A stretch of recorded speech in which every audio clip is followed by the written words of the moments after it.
morning, everybody.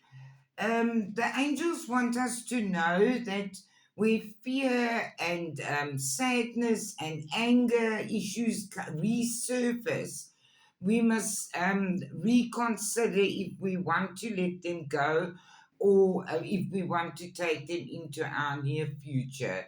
We must understand that your spirit guides are near so you can seek their guidance. Gain confidence within your own choices. It comes with time and patience. They also say we must focus on the here and now. There is a new chapter beginning, and we have to embrace the change.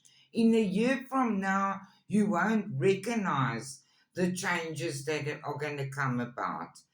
Our angels say we must wait, and that is in connection with think. We must think before we judge ourselves or others. Communicate clearly with your angels. Your guardian angels and spirit watch over you. Feel their presence, they with you. Take a chance on them. A veil of mystery surrounds you, and you must embrace this enchantment. You have the potential, endless potential. Your grandparents and your ancestors have a special bond with you that nobody can take away from you.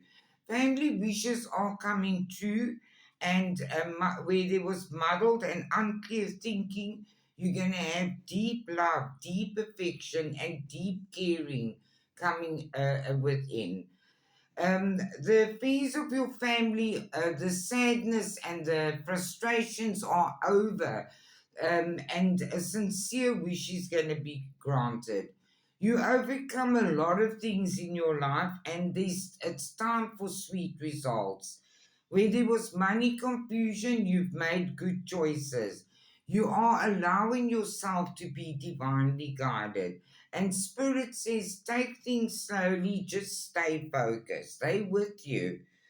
Where there were disappointments in some affairs, Spirit says it's time to let these things go. Something new is coming into your life, and it's going to bring you lots of happiness. Your loved ones in heaven want you to balance work, rest, and play. Thank you for listening. Love you very, very much.